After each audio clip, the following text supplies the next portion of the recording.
Welcome to the Delight Your Marriage podcast. You're joining me, Bella Rose, as I dive deep into the beauty, power, and truths about intimacy. Learn not only the practicals, but the heart behind what making love is all about. Delight your marriage. Hi there, welcome. This is Bella Rose.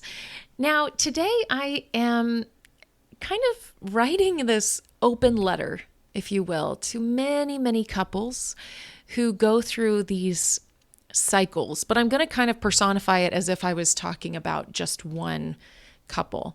But I just see these patterns over and over and over again, where a couple starts off in love, so happy together, and then slowly things break down. I mean, just completely. And so whether it's because of poor role modeling, trauma, a tragic past, I mean, so many difficulties.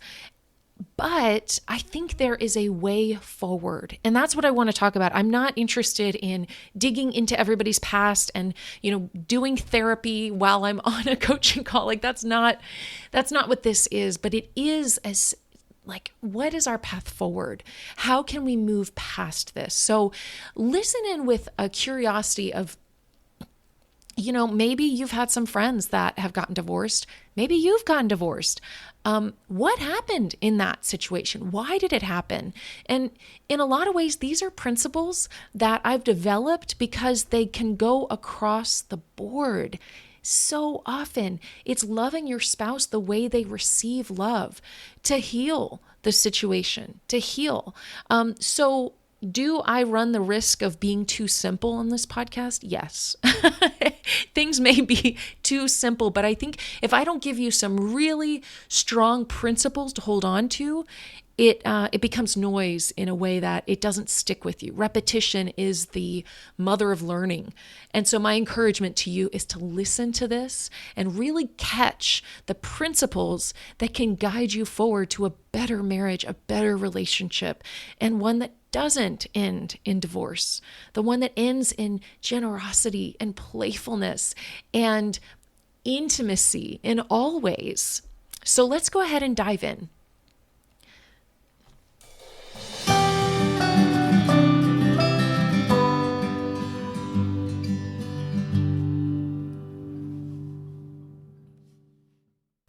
All right, so let's say that the couple has been married for going on 20 years. Let's say they started off lovey-dovey, happy, in love. She's the, stereotype wife, beautiful, full-time caretaker of the kids.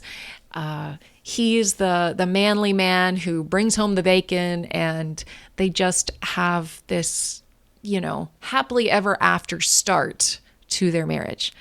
And then what happens? Well, maybe kids come along, maybe they, start bickering of little things, and pretty soon it becomes a lot of strife. The kids notice, turns into some pretty difficult situations, whether it's big arguments, divorce is thrown around, both of them have unhealthy coping mechanisms, whatever it is, they both feel lonely and sad, even though they're married.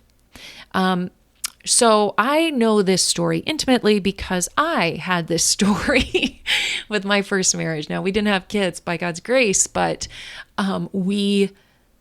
this was our story. So though I'm talking kind of in the third person in this story, I'm kind of talking about as though I'm mentioning a whole different set of people and all that. But I will say this is the pattern I see over and over and over again.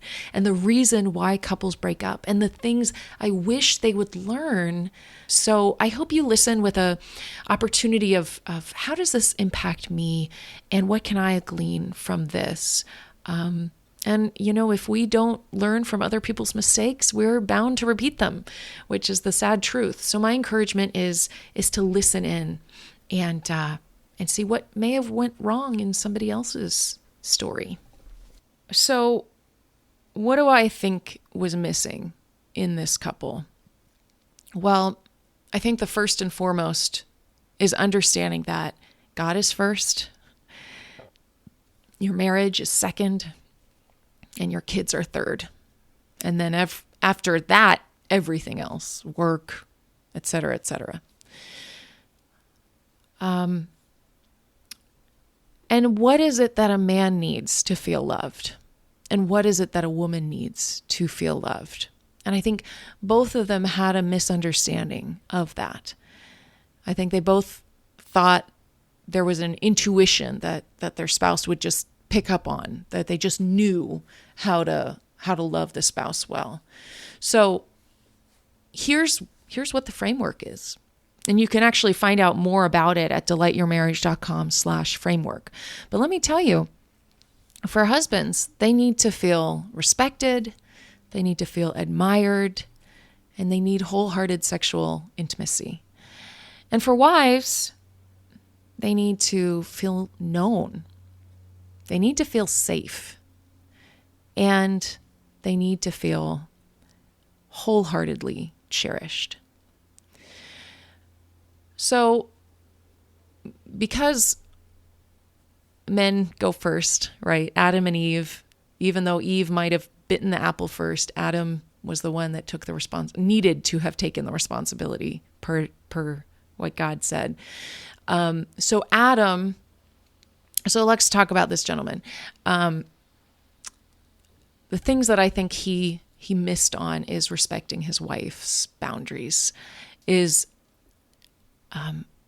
understanding who she is, being aware that she is her own woman and she gets to make her own decisions. And if she doesn't want to do something, she doesn't have to do it. Her feelings get to be her feelings. And when I say known, I think he did know her. I think he was aware, but I don't know if he made it clear to her that he appreciated her uniquenesses as a woman. And so that might be something to be thinking about if you're making your wife feel known as a woman. Different than every other woman. Different than every other woman out there, that she is unique, that there are elements of her that God created that are in no other woman out there. The next piece is, was she safe? So when addiction is involved in any relationship, it is extremely unsafe for a woman. So whether it's any kind of addiction, whether it's a drug, an alcohol, a porn, and all on the list of addictions, whatever it may be, the feeling of safety gets removed because suddenly this person is not consistent and is not trustworthy. So if it were some kind of drug or alcohol addiction, then it's, I don't know who he's going to be when he comes home. I don't know where he's going to be. I don't know if the money's going towards the kids' schools or is it going towards something, something very bad. So when a feeling of safety is removed from a wife, it's scary. It's fearful. She can't trust. And so her response to that is a natural control. When you're afraid, you grab onto something really tight. And so, no, she can't be the relaxed, carefree, at peace, surrendered wife that a husband craves because she's afraid. She's afraid. And so, yes, addiction is one way that a wife doesn't feel safe, but another way that men don't realize is when she feels pressured for sex, that makes her feel unsafe. It makes her feel forced and pushed and pressured. And any possibility that he might stray from the marriage because she's not fulfilling him sexually is an affront. It's an assault on the marriage. So that's what I think happened in those ways. And then the final piece of the framework is wholeheartedly cherished. And when a wife feels wholeheartedly cherished, there's just appreciation. There's a sense of, oh my gosh, honey, thank you for taking care of the kids, or making dinner, or every little thing you do for our family. And he noticing it and him saying it, and every single day it being part of his mindset. It's the opposite of taking a spouse for granted. If you wholeheartedly cherish your wife, you don't take her for granted. You are grateful. You appreciate who she is, and you don't step on her toes, right? That's the boundaries piece of it. You don't think that you have a right to who she is because you got married. You don't. You're not entitled to her. You're not entitled to her sex. You're not entitled to anything that she is. She gets to be who she is. And it's kind of like, if you always have the mindset of dating your spouse, you won't take them for granted. You will cherish them, because you know, as a husband, she is not going to put up with you not cherishing her. And when I say not put up with, I don't mean that she's going to say, you can't. That's a boundary issue, because he can do whatever he wants. But what she can do is respond in a way that protects her. So if he is disrespectful to her, her response can say, honey, that hurt, and I'm going to take some time. I'm going to be by myself for a while. Or ouch, and leave the room and go call a girlfriend and cry. Or maybe go make yourself happy doing something that's going to make you feel filled up. Don't let yourself be hurt over and over again. But that's what I think a wise wife would do to somebody who's disrespecting her boundaries. Is she's still going to be respectful, but she's not going to allow him to continue to disrespect her boundaries. It's just like, if a king starts throwing mud at the queen, she's not going to sit there and take it. Now, she's not going to get there in the mud and start throwing mud back, but she's not going to stick around. The king doesn't get to have a queen if he's throwing mud at her. Like, that's ridiculous. You either act right, or I'm not going to be around you. And that's like a very easy, like a very simplistic way of describing this situation. But a lot of couples accept bad behavior, but they don't do it in a way that's dignified. They do it in a way that's very, well, undignified. And it's like, you can't be treated like a queen if you don't act like one. You can't be treated like a king if you don't act like one. So act like one to your spouse, respect your spouse, so that they can treat you well in return. Change the culture of your marriage. That's not something you say to each other. That's ridiculous. You don't raise your voice. You don't scream at each other. That's not an acceptable way of fighting. It's just not. No. If you're too upset to respect your spouse when you have an argument, then it's up to you to get your big boy pants on or big girl britches on and go cool off before you approach your spouse. They're the most important person in your life. Don't take them for granted. It's just the way it is. It's not going to cause your relationship to go well. It's going to cause your relationship to end. So that's my encouragement probably to the husband, and what I'd like, hopefully, if he gets remarried, that's what he does. That he focuses on letting his wife be known, safe, and cherished. Wholeheartedly cherished. And when a wife feels filled up in those ways, oh my gosh, she naturally wants to fill up her husband in the ways that he receives love. So let's go through those things that I think would be a really good thing for her to understand for her next relationship, or whatever God leads her to be doing. So, or it's just for your benefit of what I think would be good. So for her, what a husband needs to feel loved is he needs to be respected, he needs to be admired, and he needs wholehearted sexual intimacy. So let's talk about the first one, respect. I used to know this. I mean, I knew this. I knew that for many, many years, but I didn't understand what it meant. 21st century respect for a husband. What does that even mean? Well, there were key phrases that I think if you're saying these as a wife, you're not respecting your husband. But I didn't know what these were. I didn't understand that because I used this often, it was a litmus test of, oh, I don't respect my husband. So things like you should, you need to, we need to, we should. Like the ones that you say we, it's a covert command, right? Even the shoulds, like the need to, all of those are covert commands. Those are things that you might not even realize as a command, but it's a command. It's telling him what to do. We need to, you have to, we have to. Even things like you can do that or you can't do that. Those are commands of telling him what to do. Or let's do that. And you may be surprised, but even those comments will make him feel over and over and over again like she doesn't respect him. And men have like respect antenna up all the time. And everything that you say as a wife, he's filtering through that respect antenna.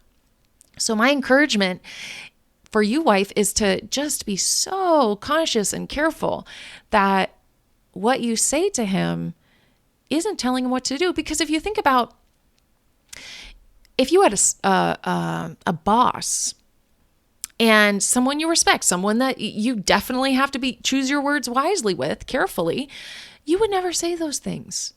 You wouldn't say it like that. You wouldn't use that tone. You wouldn't do those things. So why is it that you're going to respect your boss more than your own spouse? That seems strange, that we care more about how we talk to someone temporarily in our life who adds some to our joy in life, but definitely not as much as our spouse, not even close. Why do we care so much about how we say it to a stranger or a loose acquaintance, and our spouse, we're just like unfiltered. They get all our thoughts, no matter how we present them, what tone we use, and we're probably going to do it really fast because they don't deserve us they don't deserve for us to carefully think through our thoughts and say it in a way that's kind and loving and generous and patient and gentle. It's crazy to me. It's a crazy concept that we're going to disrespect our spouse and respect other people. It's like, what are we doing? What are we doing? That's so wrong. I've been there though. So it's not judgment. It's just, we all need to look at this and be serious about it. I have so been there. But I don't want you to be there anymore. I don't want any of us to be there anymore. Our marriage is our most precious human relationship, and it should be treated as such every single day. Every single day.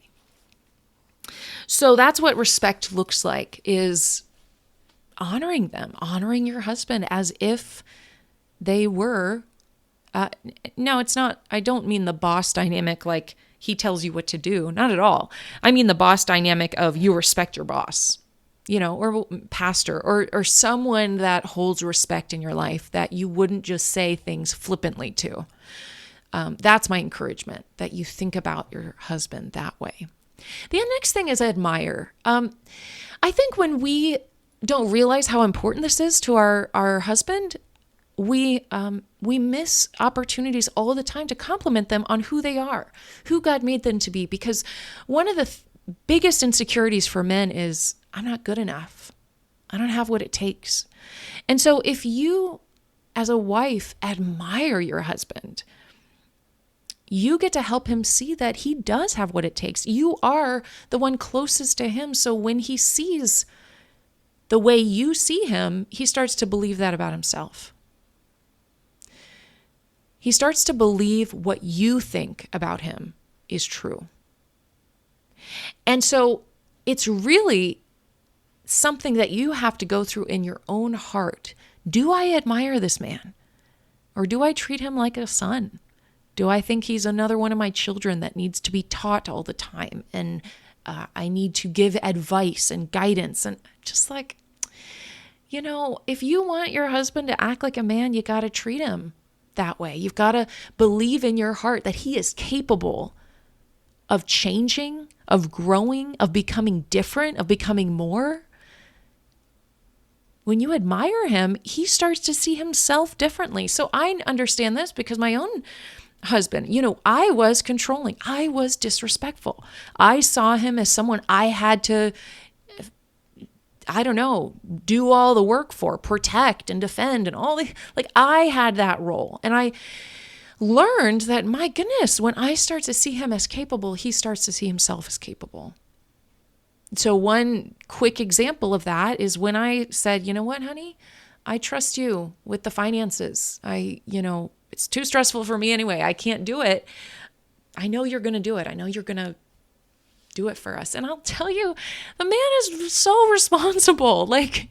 He's got so many gifts and talents that I don't have. And until I really allow myself to trust that, he would never step up to the plate. If I just had this conception of him as he's irresponsible, he can't do it, he doesn't have the education to la la la la la, whatever excuse I have, then he would never step up to the plate because he's like, well, my wife doesn't think I can anyway. And so he even believes it about himself. I can't do it. I mean, my wife knows me better than anyone and she doesn't think I can do it, so I can't do it. But until I said, you know what, honey, I can't, and I trust you. I trust you. You can do it. Whatever you decide, I'm behind. Whatever you think, honey. Those are the kinds of phrases, even as I'm growing in faith, that God's got me. I trust God. I don't have to control the situation. My husband's going to go through his learning process. It may take a couple of years. It may take longer, but it's worth him growing as a man upon the admiration that I have. Genuine admiration. Not that I believe in his potential, not that I think he, can grow in a motherly type way, but in a, gosh, my sexy husband has this thing taken care of.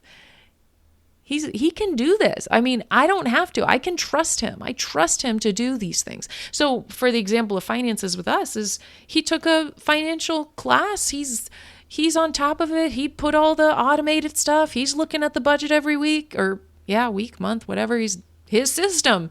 And I don't have to think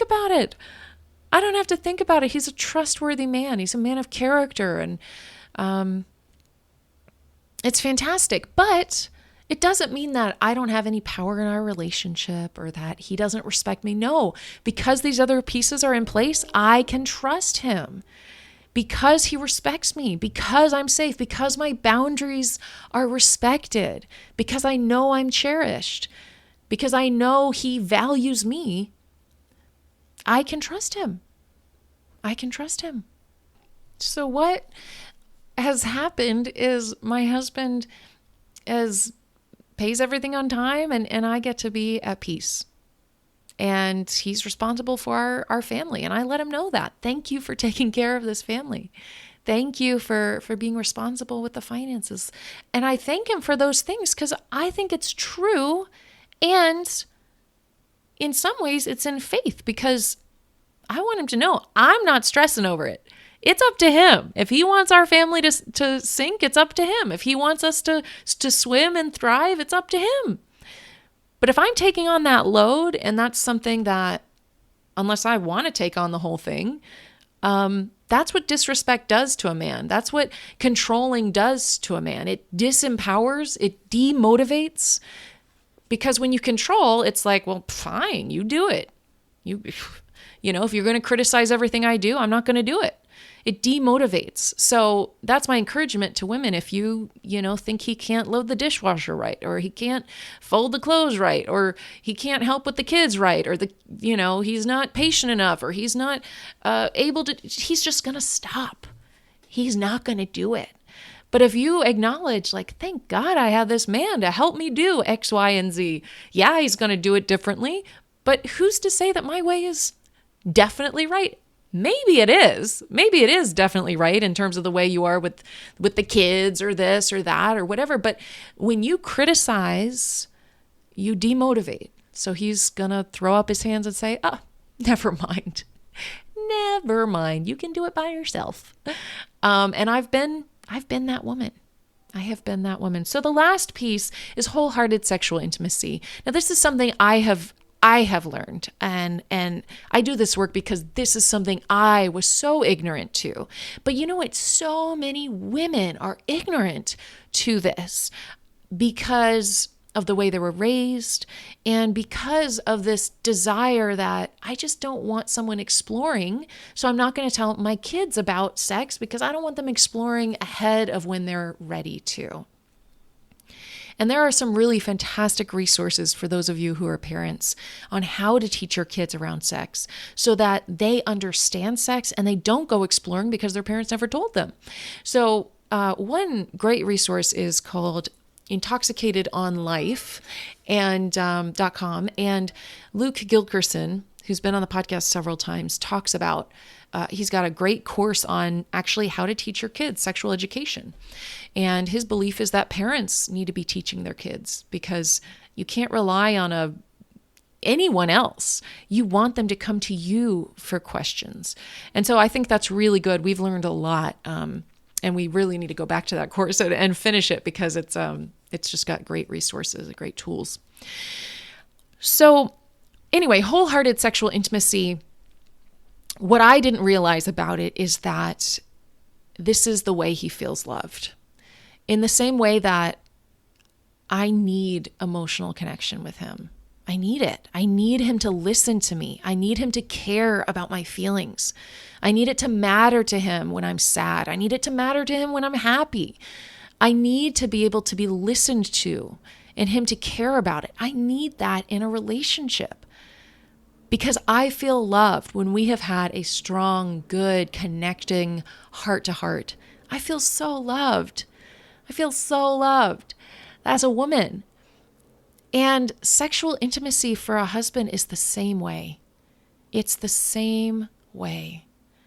Which doesn't make any sense because as a woman, like, what? How does gyrating until a big explosion happen? Like, how in the world does that have anything to do with his emotional health? That's like so different. Well, the reason is because that's masculine type sex. That's the type of sex that's heading towards a climax until it gets the climax and then it's over. And that's so energetic and so different than the way women think about sex, in the way of sex being relaxing and peaceful and calming, and intimacy not having an end goal, maybe not even including orgasm. Like those are just a different style and type of sex. One women really gravitate to and one men really gravitate to. And but I've heard men say things like, I just feel after making love like everything's going to be okay.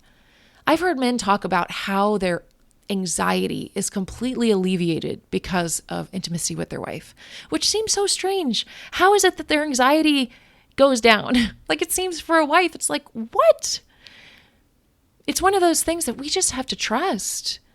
We just have to trust. I have a lot of episodes about what it means to love your husband well in sexual intimacy, and that's the way he receives love through sex.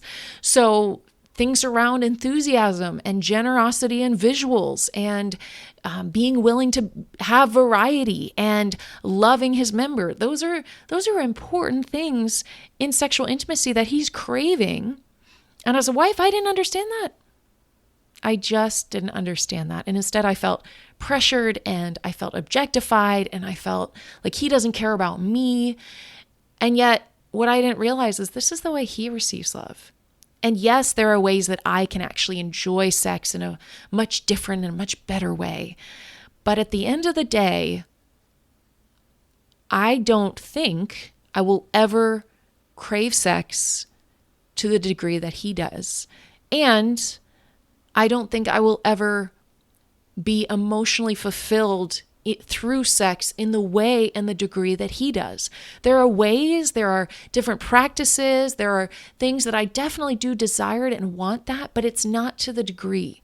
And I guess the best metaphor is the same way with listening and a deep connecting conversation. it'll never really mean what it means to me as it does to my, like, let me clarify that. So for him, he just has to trust that it matters that much to me, that being cherished, that being known, being safe, like all of those things can happen through a deep conversation about my feelings, about how I'm doing in life, how I'm growing, what I'm thinking about, like his curiosity of what's going on in my heart. Him caring about those things makes me want to love him in intimacy. I mean, it literally turns a woman on to love her husband in intimacy. So that's what I wish women knew in their marriages. And that's what I hope you will take home from this conversation, that there's still hope for you in your marriage if you can apply these principles, the framework of, for a woman, she needs to be known, safe, and wholeheartedly cherished. And for a man, he needs to be respected and admired and wholehearted sexual intimacy. I hope this has been encouraging to you. And most of all, the enemy would love for you to feel condemned, for you to feel ashamed, for you to feel like you've made too many mistakes. You've made so many mistakes. He would love that, because that's his aim, is to break marriages apart and make you feel demotivated and uninspired and unable to change. That is not what God wants. God wants you to take this and say, thank God I learned something today. Thank God I have a new perspective. Thank God, Lord, thank you for showing me. Thank you for moving me in this direction. There are so many reasons why you may not have understood these things yet, whether it's poor modeling or just you were focused on many other things that God needed you to be focused on in those seasons. But I believe that there are things in this conversation that you needed to hear and you need to let your heart think about. Don't distract yourself away from this conversation, because the enemy wants to distract you. He doesn't want you to change. He doesn't want you to think about these things in a serious way. But my encouragement is to say, you know what? God, you meant for me to listen to this. You meant for me to hear these words. And let me pray for you. Father, I pray for this person listening. You know them and you love them. You love them. You want a closer relationship with them. You want a stronger, deeper friendship with them. You want them to know how much you love them, and that this podcast was a gift to their heart, that any new insight, any new understanding was a gift for them, not something to make them feel less than or ashamed, or that they haven't done the right thing and there's no use in trying or starting over or doing new things. But God, I ask for grace. All of us can do things better all of the time. There is always ways to grow. I hope that that is the mindset, that thank God I'm growing. I want to grow. I want to learn. I want to get better. And I just pray for grace for this person listening to shift their mindset, to truly, deeply change according to your will, and love their spouse the way that they receive love in your priorities, loving you first and foremost, God, and then their spouse, then their kids, and then everything else. Thank you for your kindness and walking with us, God. We love you. Amen. Alrighty. Well, I guess I'll end this with what I think about this couple is whose fault was it that the marriage broke up? I think both. And whose percentage on what and whatever. I mean, who am I to judge? But I think we all can grow. We all can learn. And if we don't learn from other people's difficulties, then we're probably going to experience them ourselves. So I would encourage you to learn what you can from the pain and the suffering they went through, so that you don't go through it, so your spouse doesn't go through it, so your kids don't go through it. All right. Love you. Bless you. Go to delightyourmarriage.com/frameworks. You can deeply really understand this concept, these concepts, and these ways of being, and you can get better at it and love better. Again, thank you so much for joining, and I'll talk to you next week. Love ya.